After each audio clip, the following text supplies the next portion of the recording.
YTN 라디오 김우성의 생생경제. 애청자 여러분 안녕하십니까. 김우성 PD입니다. 어제는 경선 토론 생중계로 방송 보내드리지 못했습니다. 애청자 여러분의 양해 바랍니다. 중국의 사드 보복, 국제법이나 WTO로는 걸리지 않는 선에서 다양하게 보복을 해오고 있습니다.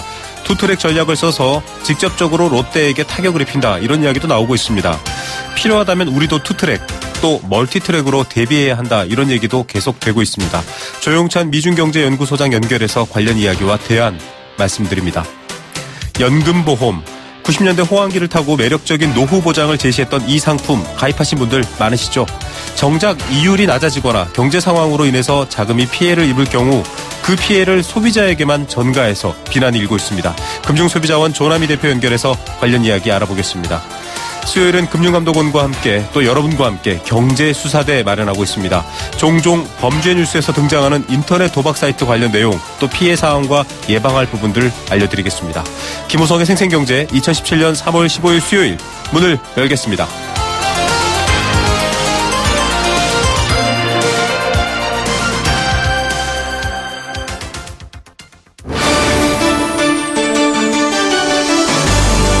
YTN 라디오 김우성의 생생경제.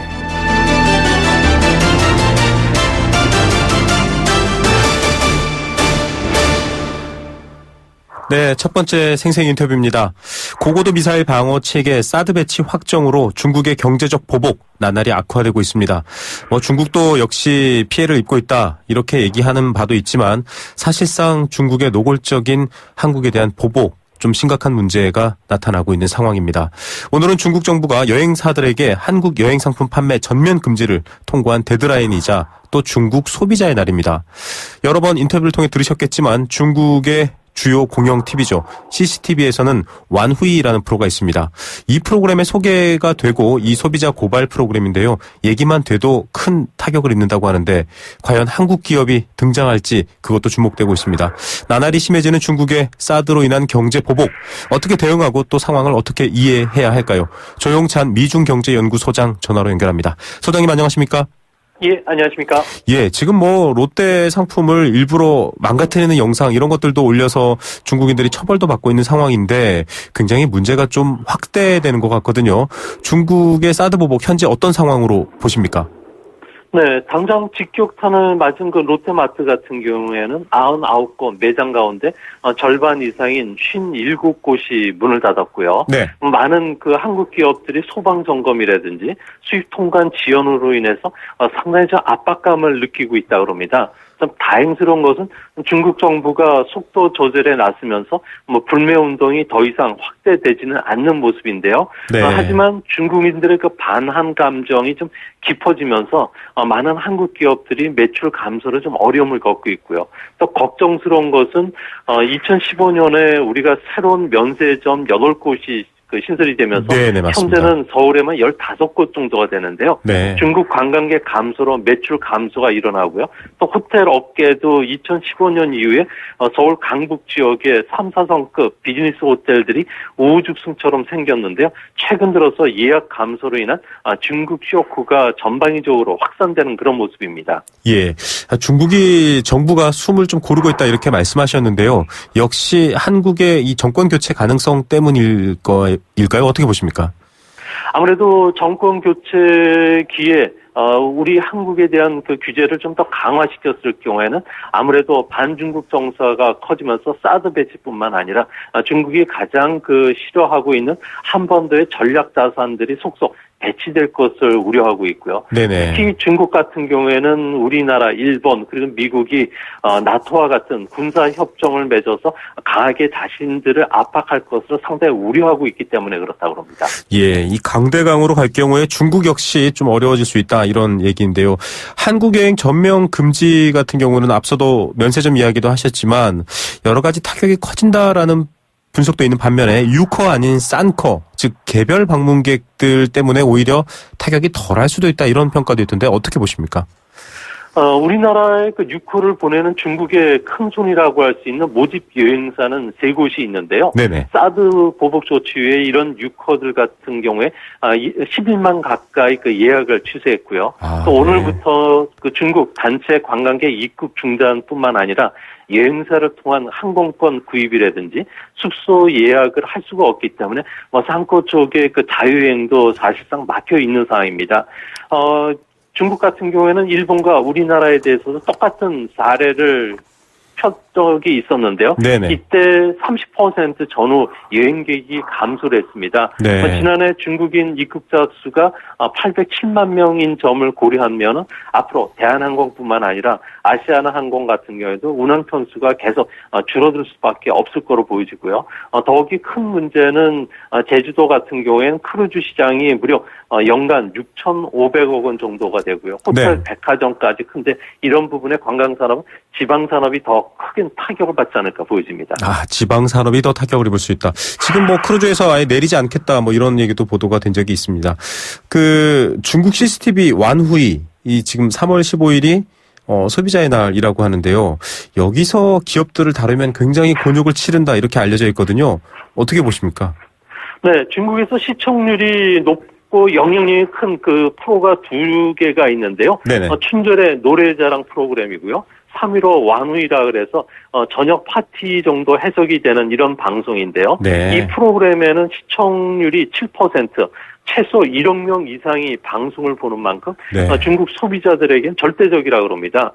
이 프로가 외국 기업들한테는 저승사자라고 불리는데요. 네네. 아무래도 방송 뒤에는 다른 언론들이 보도로 불매운동이 중국 전역으로 확산될 뿐만 아니라 법원과 검찰 그리고 세무당국, 공상행정관리국이 공동으로 감시나 조사를 하게 되고요. 이뿐만 아니라 영업 중단과 같은 조치가 내려지기 때문에 그렇다고 합니다. 예, 참 여러 가지로 지금 WTO에 제소할 만한 그런 증거는 없다. 지금 정부에서 이렇게 밝혔지 않습니까?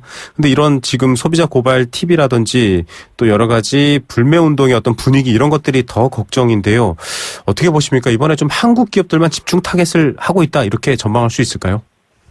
네, 올해는 사드 문제로 중국 정부가 한국 기업에 대한 보복 기류가 강하기 때문에 시장에서는 롯데그룹을 비롯해서 중국 안에서 품질 문제가 제기됐던 삼성 스마트폰, 농심 그리고 중국에 진출된 우리나라 프랜차이즈 기업인 화장품이나 한국산 해외 직구나 이런 쪽에 고발이 될 가능성이 높다고 합니다. 네네. 중국의 관련 직원들 같은 경우에는 오늘 퇴근 금지령이 내려지면서 전전긍긍하는 그런 모습을 보여주고 있는데요. 네. 하지만 제가 보기에는 중국이 관광을 중단시킨 뒤에 한국 기업만 꼭 집어 고발할 경우에는 올해 한중 수교 25주년 해인데다가 양국 관계가 회복할 수 없는 국면으로 흘러들어갈 가능성이 있기 때문에 중국 지도부가 아무래도 노골적인 고발은 하진 않고 약한 수준의 지적은 하지 않을까 보여집니다. 예. 자, 이 한국 화장품도 사실 최대 수출처 또 최대 고객이 중국이었거든요. 지금 명동만 해도 이 화장품 가게들이 좀 어렵다 이런 얘기가 나오는데 화장품 분야는 어떻게 보십니까? 그래도 소비자들이 원하면 좀 대안이 있지 않을까요? 네, 화장품 같은 경우에는 지금 추적 관리제가 이번 달부터 시작이 되는데요. 이 때문에 앞으로 화장품과 관련해서는 품질 규정뿐만 아니라 니콜 시에 어떻게 처리할 수 있는 방안, 그리고 이 화장품이 어떻게 유통되는지까지 정확히 기술을 해야 된다고 합니다. 이 규정을 어겼을 경우에 중국 시장에서 퇴출될 가능성이 높고요. 화장품만 아니라 수입 의류라든지 그리고 액세서리까지도 전방위로 확산될 가능성이 높고요. 또 한 가지는 최근 우리나라 개인 기업인들이 주로 하고 있는 해외 직구 산업까지 이런 규제 문턱을 높이고 있기 때문에 앞으로 이 부분과 관련해서는 정부의 좀 대응이 좀 필요하지 않을까 보여집니다. 예. 앞서도 말씀해 주셨지만 지금 강대강 대응으로 갔을 때는 중국 측도 손해를 볼 수 있다. 그래서 완급 조절하고 있다 말씀을 하셨는데요. 만약에 중국 정부가 완급 조절 없이 좀 강하게 몰아붙일 경우 얘기하셨던 것처럼 한미일이나 한미 간의 어떤 또 다른 조치들이 취해질 수 있을까요? 어떻게 보십니까? 네, 현재 중국의 경제 보복이 노골화되고 있지만 우리가 WTO에 제소할 수 있는 단계는 아닌데요. 네. 아무래도 법률적 증거를 수집하는 데는 시간이 상당 기간 걸리고요. 어떤 국제 통상 규범을 우리가 스스로 입증해서 최종 판결까지 걸리는 시간이 짧아야 한 2년 정도가 된다 그럽니다. 네. 이 때문에 우리 같은 기업들은 중국에 진출된 기업만 4만 5천 개가 넘고요. 네. 또 우리의 중국과 홍콩 수출 비중이 31%로 OECD 평균의 한 4배 정도에 달합니다. 아무래도 중국 경제 의존도를 낮출 필요가 있고요. 네네. 차이나 플러스 원 전략이 필요하지 않을까 보여집니다. 예, 이 의존도를 낮춰라, 또 다양성을 통해서 극복해라 계속 얘기나 하고 있는데 잘 안 되고 있거든요. 기업들이 중국이 좀 뭐랄까요, 그간의 어떤 인프라라든지 과정들이 좀 손쉬워서 그렇게 중국을 고집하는 건지, 왜 다변화나 다양화라는 카드가 지금 가시적으로 나타나지 않는지 좀 궁금한데요. 어떻게 보십니까? 네, 우리나라 같은 경우에는 지난 그 수교 이후에 25년 동안 무려 900억 달러 정도로 집중적으로 투자를 했는데요. 네네. 이 때문에 중국에 올인을 하다 보니까 현재 중국 외 다른 시장을 개척할 수 있는 여력이 없는 상황입니다. 네. 또한 그 중국 시장 같은 경우에도 아무래도 우리나라 중소기업들 같은 경우는 첨단 제품이 아니더라도 이 시장에 들어갈 수가 있었기 때문에 이 시장에 대한 그동안에 수출 비중이 상당히 높아질 수밖에 없는데요. 네네. 앞으로 온라인 사업을 강화한다든지 새로운 마케팅 전략을 구사하지 않으면 중국 시장에서 시장 점유율을 잃을 가능성이 높아 보입니다. 예, 저희가 과거에도 이 관련 인터뷰를 하면서 이런 얘기가 나왔습니다. 13억의 인구와 비견되지만 굉장히 젊고 가능성이 있는 나라 인도를 보라, 이렇게 얘기했는데 또 많은 분들이 인도는 구매력이 없지 않느냐, 뭐 이런 얘기도 하고 있거든요. 이 대안에 대해서는 어떻게 보십니까? 네, 인도 같은 경우에는 지금 뜨거운 시장이고요. 젊은 인구도 많고요. 자원도 많기 때문에 우리가 투자가 가능한 나라로 보여집니다. 하지만 인도 시장 같은 경우에는 인프라 시설이 중국만큼 깔려져 있지 않고요.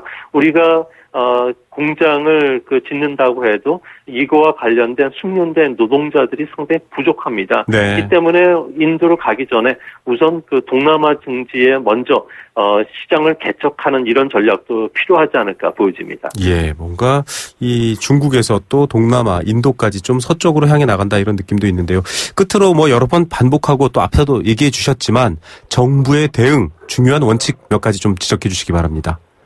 네, 정부는 원칙을 지켜서 중국 의존도를 낮추는 전략이 필요할 것으로 보여지고요. 네. 민간 측면에서는 한중 교류를 좀 더 활성화시켜서 새로운 비즈니스를 같이 만드는 이런 투트랩 전략이 바람직하지 않을까 보여집니다. 한중 양국이 삼국에 공동 진출해서 합작 프로젝트를 추진한다든지, 유망 기업을 공동 발굴한다든지, 그리고 협력 플랫폼을 구축해서 새로운 비즈니스 기회를 만드는 이런 투트랩 전략을 앞으로도 써야 되지 않을까 생각이 됩니다. 네, 자, 중국도 지금 여러 가지 투트랙을 쓰고 있는데 한국도 투트랙의 대응으로 좀 모면할 필요가 있다, 이런 생각이 듭니다. 오늘 말씀 감사드립니다. 예, 감사합니다. 네, 미중경제연구소 조용찬 소장이었습니다. YTN 라디오 김우성의 생생경제. 네, 함께 느끼는 우리 경제 공감사전입니다. 여러분과 함께 경제 뉴스, 또 경제 이야기에 등장한 다양한 얘기들 함께 나눠보고 또 공감하는 시간이죠. 단문 50원, 장문 100원의 정보 이용료 부과되는 샵 0945번 문자로 참여할 수 있습니다. 오늘의 경제 공감사전, 경제 보복 이야기입니다. 사드 배치 확정 이후 롯데마트를 비롯해서 중국의 경제 보복이 최악으로 치닫고 있습니다. 앞서 인터뷰에도 나왔지만 육화 중심으로 운영되던 관광산업 중국이 막았고요. 호텔과 면세점은 도산 위기까지 제기되고 있습니다. 특히 오늘 중국 소비자의 날에 방송될 소비자 고발 프로 CCTV 완후위에서 한국 기업을 다룰 경우 또한 타격이 있을 거다, 이런 예상도 되고 있습니다. 헌재 탄핵 판결 이후 중국 정부가 한국의 차기 대통령에 기대를 걸고 사드 반대 시위도 자제하고 완급 조절을 하고 있다라고 얘기를 하지만 그건 어디까지나 전망이고요. 사실상 한국의 이익, 또 우리 국민의 이익, 우리 기업의 이익을 위해서 정부가 지금 당장 다양화라든지 여러 가지 시급한 노력을 취해야 할 것 같습니다. 이런 경제 보복, 중국뿐만 아니라 일본, 미국 언제든 가능하고 또 과거에도 있었는데요. 여러분들은 이 경제 보복 보시면 어떤 생각 드십니까? 여러분들의 생각도 함께 나누겠습니다.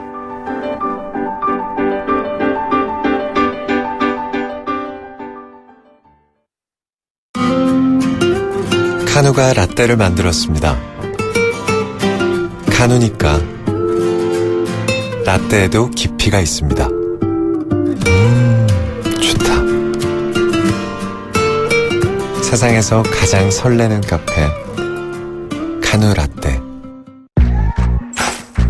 LG LG G6 18대9 화면비의 풀 비전으로 보다 넓은 세상을 열다. 손안에 폭 넓은 세상 LG G6.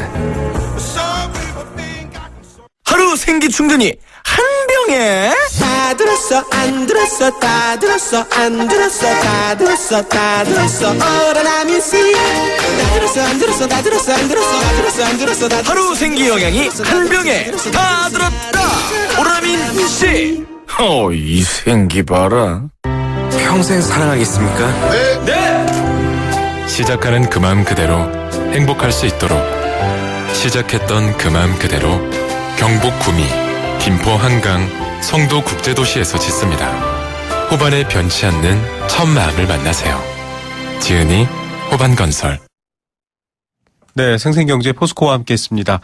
안내 말씀 하나 드리겠습니다. 불편한 무릎으로 인해서 일상생활 어려운 어르신들 많으셨죠? 비싼 수술비로 수술 주저하시는 분들을 위해서 어려운 이웃을 위한 나눔 공동체, 나눔과 기쁨에서 퇴행성 무릎관절염 환자들에게 수술비를 지원해준다고 합니다.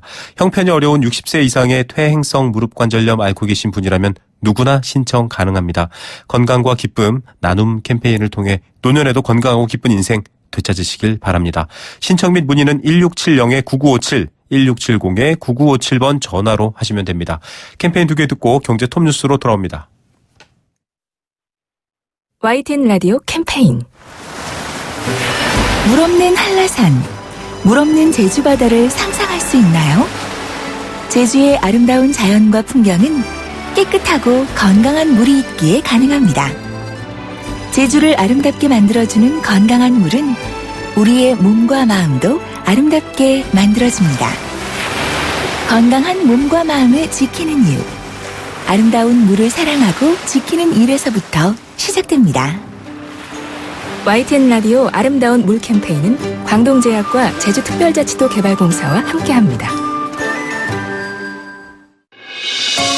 한국전기안전공사 사장 이상권입니다. 최근 안전이 화두가 되고 있습니다. 전기화재나 정전사고 등 전기안전에 관한 경각심도 높아지고 있습니다. 안전은 누군가가 대신 지켜주는 것이 아니라 우리 스스로 지켜나가는 것입니다. 우리 몸이 저절로 기억할 때까지 안전수칙을 생활화하는 것, 이것이야말로 최고의 재난 예방 대책입니다. 안전이 없으면 행복도 없습니다. 국민이 행복한 대한민국, 한국전기안전공사가 열어가겠습니다. 전기안전, 행복의 시작입니다.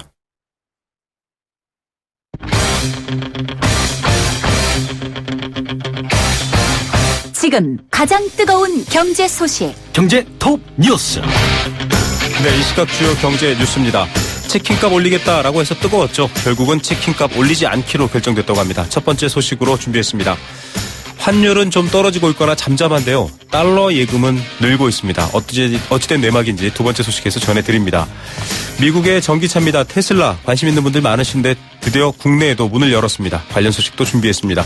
이 시각 가장 뜨거운 경제 톱뉴스 이데일리 권소연 기자 연결합니다. 안녕하십니까? 네, 안녕하세요. 네, 이 치킨값 인상 정부까지 나서서 강력하게 반대를 했는데 결국 철회됐네요. 네, 이 조리독감 때문에 육개 가격 올랐으니 치킨값 인상 불가피하다. 이러면서 대략 한 10% 정도 올리겠다고 했던 BBQ가 일단 한 발 물러섰습니다. 오늘 BBQ는 정부 정책을 적극적으로 협조하고 정부에서 요청이 들어올 경우 긍정적으로 검토하겠다 이렇게 밝혔는데요.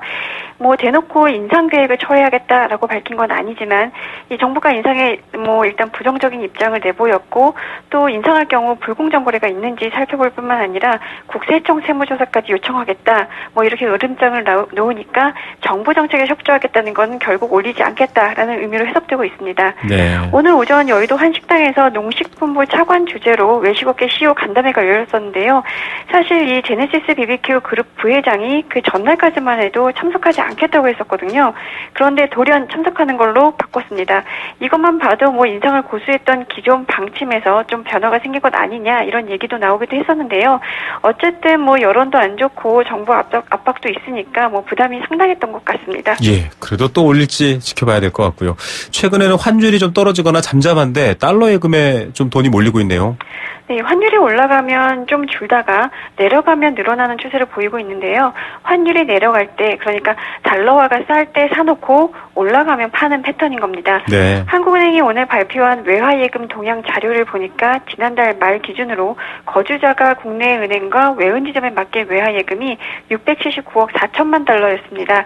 이게 1월 말보다 32억 9천만 달러 늘어난 건데요. 네. 이 중에서 달러화 예금은 한 달 새에 27억 5천만 달러 증가했습니다. 그래서 총 579억 8천만 달러인데요. 이거 역대 최대입니다. 기업이 넣어둔 달러화 예금이 23억 9천만 달러 늘었고요. 개인이 맡긴 달러 예금 역시 3억 6천만 달러 증가했습니다.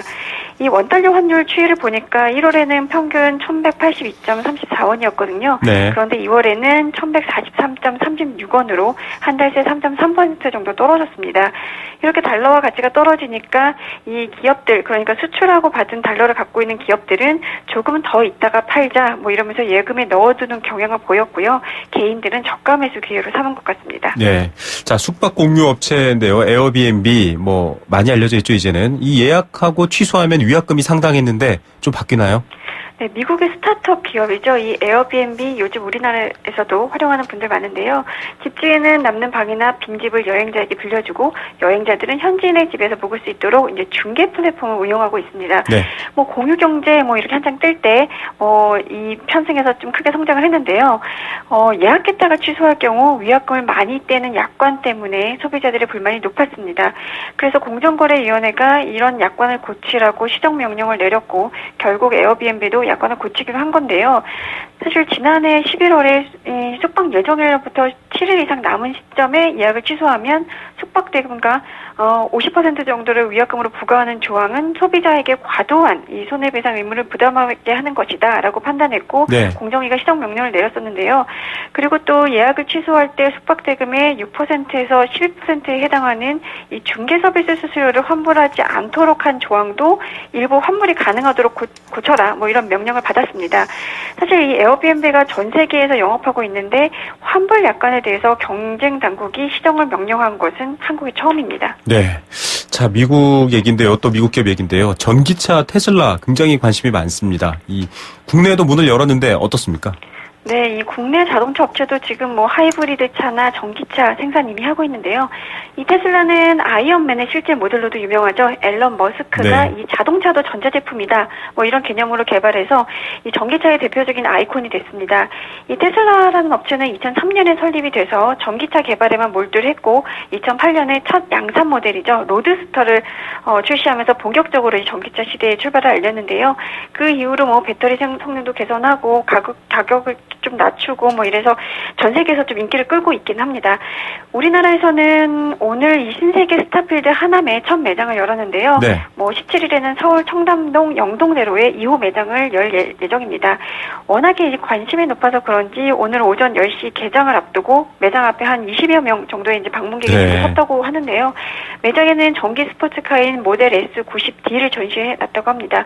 이 모델은 한 번 충전으로 378km를 갈 수가 있는데요. 가격이 1억 2,100만 원에서 1억 6,135만 원 그 사이입니다. 네. 이 테슬라 국내 1호 매장의 첫 구매 고객이 누가 될지도 좀 궁금했었는데 바로 이 정용진 신세계 그룹 부회장이라고 합니다. 정 부회장은 스포츠 유틸리티 차량 모델이죠. 이 모델 X를 사전에 예약을 했다는데요. 네네. 모델 X는 연말기에 인증 작업을 완료해서 내년에나 공식 출시가 가능할 것으로 보입니다. 예. 이 테슬라 사전 예약만 해도 지금 1,000명에 달한다고 하니까 상당히 관심은 높은 것 같습니다. 예, 연료라든지 획기적이긴 한데 저희도 전문가 인터뷰하면서 이 인프라 문제 항상 지적했거든요. 많이 팔릴까요? 어떻게 보십니까? 이 가장 문제가 이제 충전할 수 있는 인프라가 얼마나 갖춰지는가. 인데요. 이 테슬라 슈퍼차저는 완충까지 75분 정도가 걸립니다. 일단 서울 두 곳을 비롯해서 연말까지 총 한 6개에서 7개소를 이제 국내에 설치한다고 하는데요. 네. 완속 충전소인 데스티네이션 차저는 연내에 뭐 이마트나 스타벅스 같은 이 신세계 그룹 계열의 유통 채널 25곳에 들어섭니다. 급속은 75분 걸리는데 이 완속은 14시간 정도 걸립니다. 네. 뭐 계획대로 충전소가 설치가 되더라도 지금 뭐 현대차 같은 국내 업체들이 갖고 있는 충전 충전 인프라에 비해서 뭐 상당히 부족한 게 사실인데요.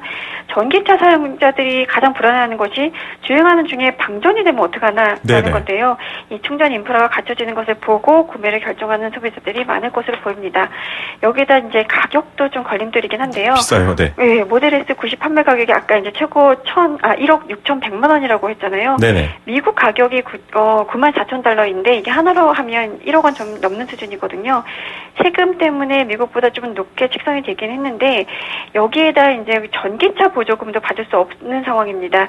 현행법상 전기차 보조금을 받으려면 10시간 이내에 완속 충전이 이루어져야 되는데 이제 테슬라는 더 걸리잖아요. 올해 전기차에 지급되는 정부 보조금이 1,400만 원이고 지자체가 주는 보조금이 최소 300만 원에서 최대 1,200만 원이거든요. 그러니까 같은 전기차를 사더라도 테슬라를 사게 되면 대략 한 2천만 원 안팎의 보조금을 포기해야 되는 상황인 겁니다. 네. 여기다 이제 AS 서비스를 받을 수 있는 것도 두 곳뿐이라서 불편이 좀 따를 것으로 보이는데요.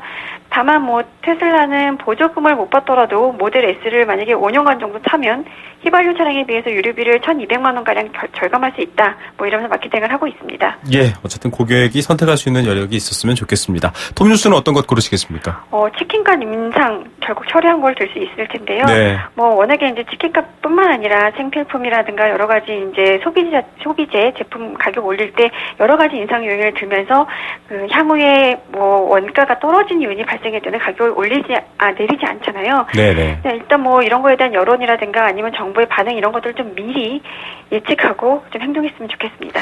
예, 인기 있는 간식을 보통 국민 이런 말 붙이죠. 국민 간식 치킨. 국민들의 마음도 좀 헤아렸으면 좋겠습니다. 오늘 뉴스 감사드립니다. 네, 고맙습니다. 이데일리 권소연 기자였습니다.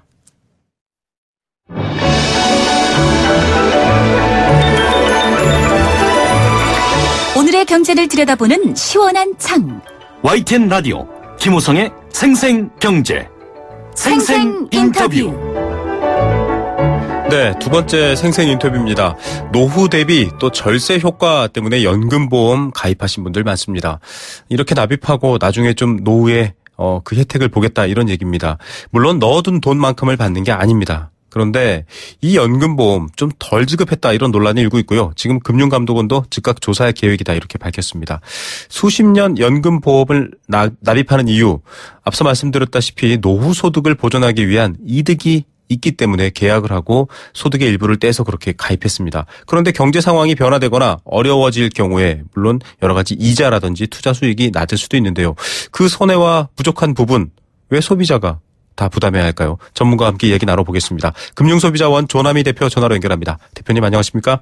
네, 안녕하세요. 반갑습니다. 네. 예, 아직 뭐 가입하신 분들도 있고요. 가입 안 하신 분들도 있는데 가입하신 분들도 잘 모르시는 분들이 있을 것 같아요. 연금보험이 뭔지 잘 모르시는 분들이 있거든요. 노후 대비책 정도다 이렇게 알려져 있는데 어떤 겁니까?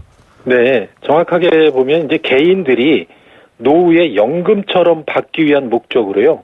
일정 금액의 보험료를 보험회사에 장기간 납입해서 개인적인 연금 재원으로 마련하는 저축성 보험이 바로 연금보험이라고 할 수 있습니다. 네, 그러니까 지금 국민연금 같은 경우는 직장 생활하시는 분들 다 가입이 의무가입이 돼 있는데요. 네. 이 국민연금의 민간 버전이다 이렇게 보면 될까요? 그렇습니다. 그러니까 국민연금을 개인적으로 또 뭐 새롭게든 따로 마련하는 것이다 이렇게 생각하시면 될 것 같습니다. 예, 자 이렇게 노후에 대한 특히 노령화 사회에 더욱 관심 있는 부분인데 문제는 이렇게 논란이 된 이번에 유배당 연금보험 축소 지급 논란이거든요. 이 논란 어떻게 보셨습니까? 네, 저는 뭐 이번 그 논란 그 자체가 어떤 보험회사의 어떤 신뢰를 다시 떨어뜨리는 것은 아닌가 하는 우려도 갖고 있는데요. 이번 축소 논란이 된 것은 생명보험사들이 1993년에서 2003년까지 판 유배당이라고 하는 연금보험 상품인데요. 일부 보험사들이 이제 배당금을 적게 산정했다는 것이 이제 논란의 요지인데요. 네. 유배당 연금보험에서는 기본적으로 기본연금 플러스 배당금이 이렇게 나중에 주어지는 거거든요. 그런데 이번 배당금 계산에서 보험사가 내부적으로 적립한 배당 준비금에 대한 이유를 상이하게 적용했다 하는 것인데요. 네. 금감원이 이번에 뭐 자살보험금 사태를 계기로 해서 생보사의 기초 서류를 조사하다가 이렇게 발견됐다고 하는데요. 네네. 향후 조사나 조치 결과에 한번 기다려볼 필요가 있다고 보여집니다. 예, 방금도 말씀하셨지만 지금 보험업계에서도 이게 제2의 자살보험금 논란이 되지 않을까. 이 보험사에 대한 신뢰 또 보험사에 대한 소비자들의 반발이 생기면 결과적으로 어려울 텐데 네네. 이 초기 계약에서 이런 부분에 대한 부분들 방금 말씀하셨지만은 이 돈을 넣어두면 이익이 생기죠. 그 이익에 대한 배당 준비금에 대한 변화 고객하고 얘기해야 되지 않나요? 이건 비난받을 부분 아닌가 싶은데요. 네, 그렇습니다. 저희가 이제 예를 든다면 지금 배당 준비금이 뭐냐 이런 것들이 상당히 이제 이해 안 되시는 분도 많을 텐데요. 네, 연금보험을 가입하게 되면 네. 예를 들어서 기본연금 플러스 배당금이라고 하는 걸로 받을 수 있는 건데요. 네네. 사실은 이제 기본연금이 먼저 결정이 되는 겁니다. 예를 든다면 30만 원을 30년간 내면 30년간 또 향후에 100만 원씩 주겠다라고 이렇게 이제 그 보험사가 약속을 하고 이런 보험을 가입시키는 경우에요. 네. 그때 이제 그 계산 이율이 30년간 불입하면 30년간 100만 원을 주겠다고 하는 그 기준 이율이라고 하는 예정 이율이 만약에 7%라고 하면 네네. 그 7%의 기준에 의해서 보험사들은 일단은 100만 원은 주는 겁니다. 30년간. 네. 다만 거기 배당금이라는 게 추가로 있는데요. 그런데 만약에 저한테 30만 원을 받고 수백 명한테 30만 원씩 받은 금액을 운용을 만약에 10%로 운용을 하게 되면 3%가 남지 않습니까? 그렇죠. 그 3%가 바로 배당금입니다. 사실은. 네. 그 배당금은 이제 처음에 결정이 안 된 거예요. 네네. 그래서 30년간 100만 원을 준다고 하는 거는 확정적인 거고 그다음에 나머지 그 3% 이상의 수익을 낸 그런 부분은 나중에 배당금을 각 가입자들한테 나눠서 주거든요. 네네. 그런데 이 배당금이 이제 예를 들어서 100억이 있는데 이것이 예를 들어서 예정 이율이 요즘에 금리가 떨어지지 않았습니까? 네. 그러면 그 운용 이율이 5%로 떨어졌다 하면 원래 100만 원을 주는 것이 7%로 기준을 정했지 않습니까? 네네. 그러면 배당금도 7%로 계산을 해서 나중에 배당금도 30년 후에 배분을 해줘야 되는데 보험사들은 시장 이율이 5%, 4%로 떨어졌기 때문에 그 배당금에 대한 이율 적용을 7%로 하지 않고 5%로 했다, 4%로 했다는 것이 이번 그 문제의 어떤 핵심이라고 할 수 있습니다. 예, 결국 여러 가지 이율이라든지 경제 상황 때문에 안 좋아진 부분들을 고객이 그 손해를 감수해야 된다 이런 얘기이지 않습니까? 그러니까 그 마이너스 된 예정 금리보다 마이너스 된 것을 이제 그 소비자의 부담으로 혹은 그 부분을 배당금에서 그렇게 계상하지 않았다 하는 것이 이제 이 어떤 논쟁의 지금 초점이라고 할 수 있습니다. 예, 이렇게 가산되는 추가로 가산되거나 이런 성격을 마이너스까지 적용하는 게 맞나? 지금 뭐 이런 부분들도 반발이 있는데요. 앞서도 얘기하셨지만 요 얘기는 좀 더 복잡하니까 저희가 좀 찾아서 더 설명 필요하신 분들은 좀 더 찾아보시면 될 것 같은데요. 이 보험도 그렇고요, 금융 상품도 그렇고 좀 보험사들의 태도가 계약 전과 후가 다르다. 이런 느낌이 들 정도거든요. 특히 어려운 경제 상황에서 더 민감하긴 할 텐데 보험사들의 근본적인 이 신뢰를 잃어버리는 태도들 왜 이런 걸까요? 네, 유배당 연금보험 판매 당시에는 어떤 배당 준비금에 대한 적용률이 명확히 규정이 안 됐다고 하는 그런 이유로 해서 지금 임의적으로 적용한 것이 지금 문제가 된 것이거든요. 그런데 이제 이런 것들을 당연히 2003년도부터는 지금 말씀한 대로 원래 예정 이율 이상으로 적용을 해야 된다는 것이 규정이 돼 있는데 그 전에 상품에 대해서는 규정이 안 됐다는 것 때문에 지금 이제 이렇게 이 부분에 대한 그때 판매한 상품에 대해서 이렇게 이제 낮은 요율을 적용한 것이 이제 문제가 된 것이거든요. 그렇기 때문에 이러한 것들은 향후에도 보험사들이 어떤 신의 성실의 원칙에 입각해서 다소 이제 가입자들에게 피해가 되지 않는 방향에서 해결되는 것이 좀 바람직하지 않나 이렇게 보고 있습니다. 예, 이게 생명보험업계 전체적으로 한 1,000억 원 가까이 이 과소 적립, 그러니까 더 많이 모아둬야 될 고객의 돈이 덜 모아져 있는 거죠. 그런 문제가 있는데 이 별도의 얘기입니다만은 뭐 예전에도 얘기하셨지만은 지금 보험도 깰 만큼 좀 가계 상황이 어렵다 이런 얘기 나오고 있지 않습니까? 특히 지금 얘기한 연금보험에 같은 보험 같은 경우에는 중도 해지하거나 할 경우에 좀 소비자들의 피해가 있을 것 같은데요. 어떻게 보십니까? 네, 그렇습니다. 이번에 유배당 연금보험의 경우에 이제 배당금 축소 지급 문제가 발생했다고 해서 사실은 뭐 가입한 연금보험을 중도에 해지할 이유는 저는 없다고 생각하는데요. 네네. 이미 가입된 연금보험을 섣불리 중도에 해지하게 되면 금전적 손실이 상당히 크거든요. 네. 그러니까 이미 가입한 보험이라면 잘 판단하셔서 끝까지 유지하는 쪽에 선택하는 것이 대부분의 경우 올바른 선택일 수 있다는 점을 좀 고려하실 필요가 있고요. 네. 또 하나는 지금과 같이 유배당 연금보험이 예정이율이 예를 들어서 높은 것이기 때문에 기존 가입자의 경우에 해지하는 것은 조금 불리한 경우가 많이 있으니까 그런 경우에는 이런 것들을 잘 고려해서 판단하실 필요가 있다는 것이니까요. 네네. 이런 부분들을 잘 고려하셔서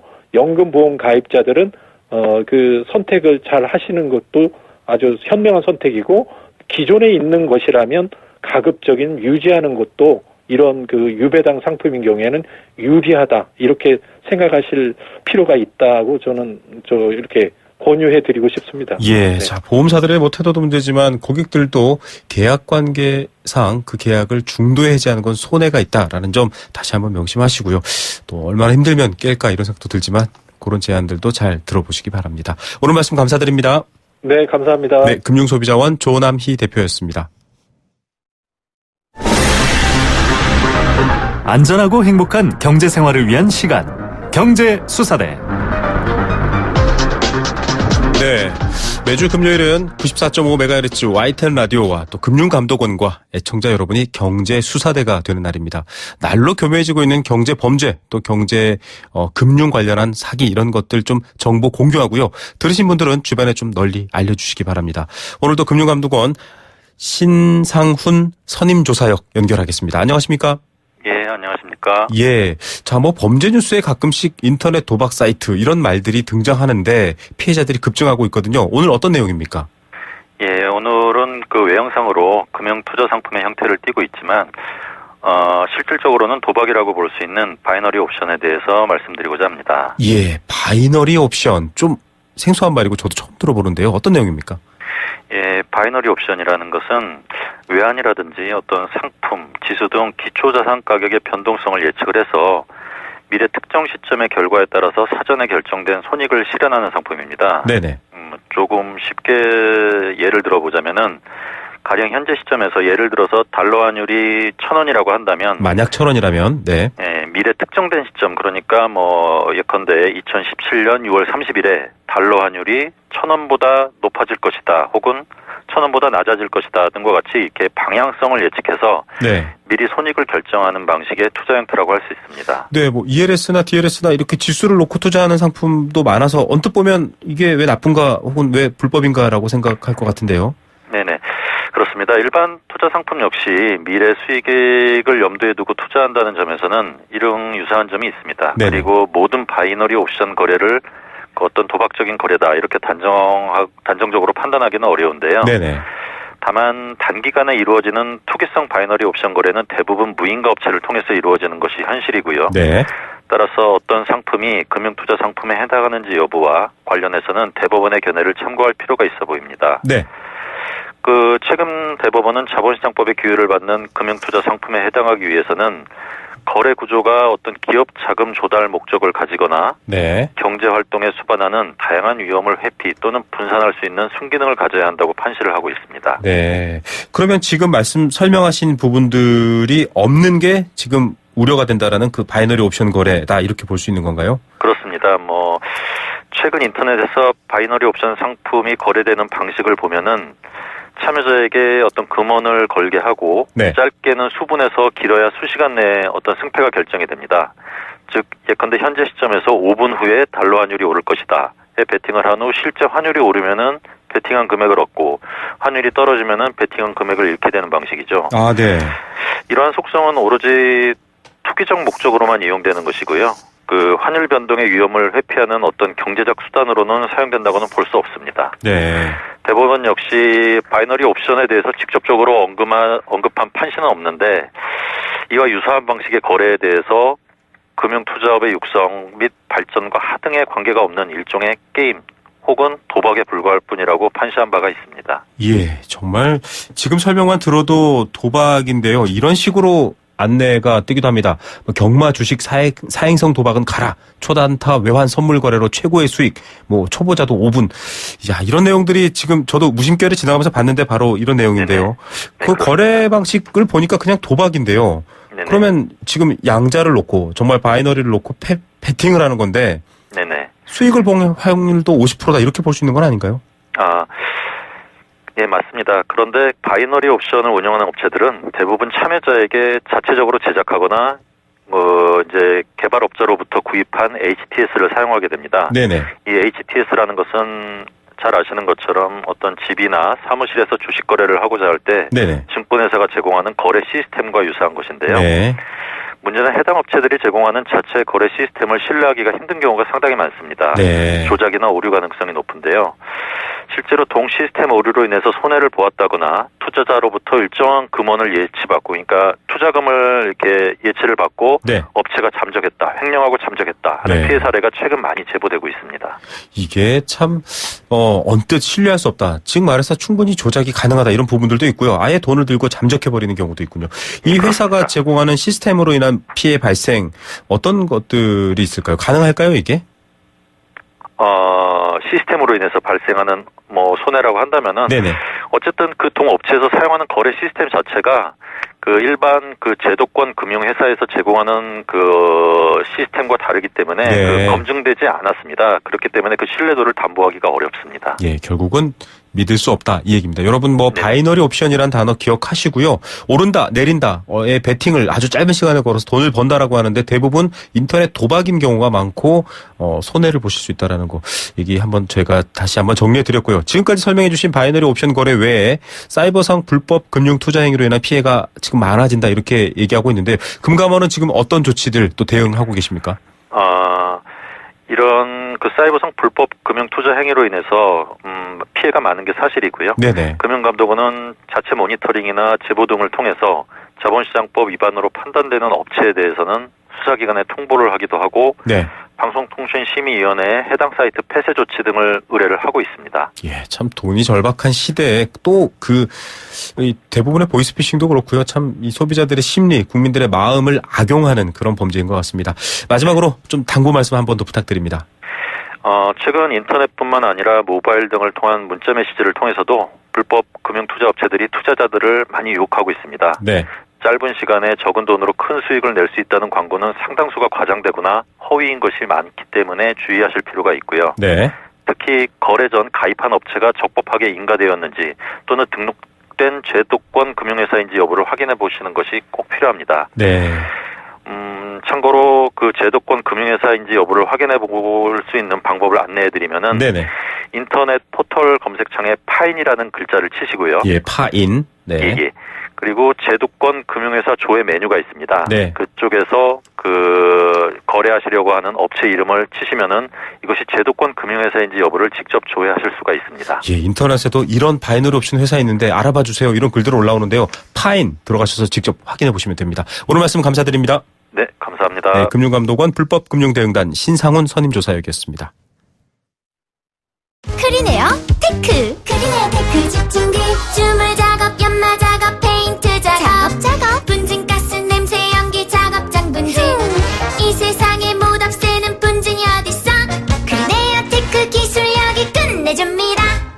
크리네어 테크. 크리네어 테크 집중기 새 차 살 때는 장기 렌터카 SK 똑똑한 장기 렌터카 똑똑한 가격 주유소 할인 SK 똑똑한 장기 렌터카 꼭 비교해보세요. 가격도 혜택도 SK 렌터카에서 SK 똑똑한 장기 렌터카.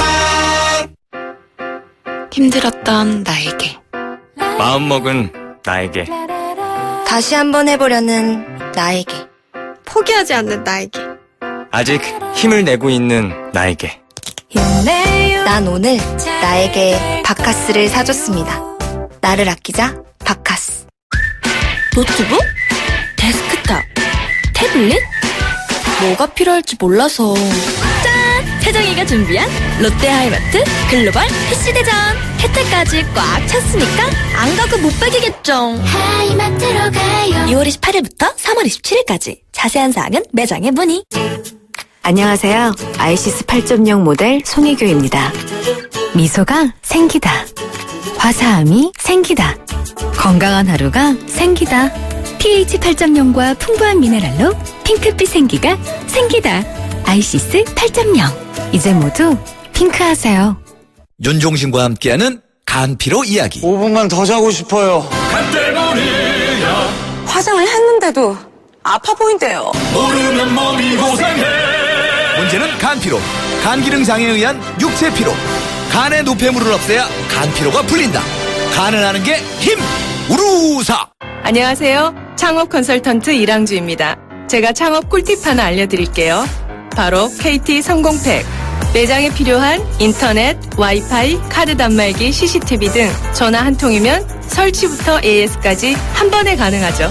창업 필수품 KT 성공팩 1588-0114. 네, 생생경제 포스코와 함께했습니다. 경제보복 중국 대사 불러서 엄하게 문책해야 됩니다. 이런 강경 대응 주문도 있고요. 사이다같이 시원한 주스는 없고 힘든 이야기만 나와서 속상하네요 라고 1823님 보내주셨네요. 의견 주셔서 감사드립니다. 경제보복 국민에게 결국은 해가 되지 않도록 현명한 지혜 그리고 빠른 실천이 필요할 것 같습니다. 내일 오후 3시 10분 김우성의 생생경제 다시 돌아오겠습니다. 감사합니다.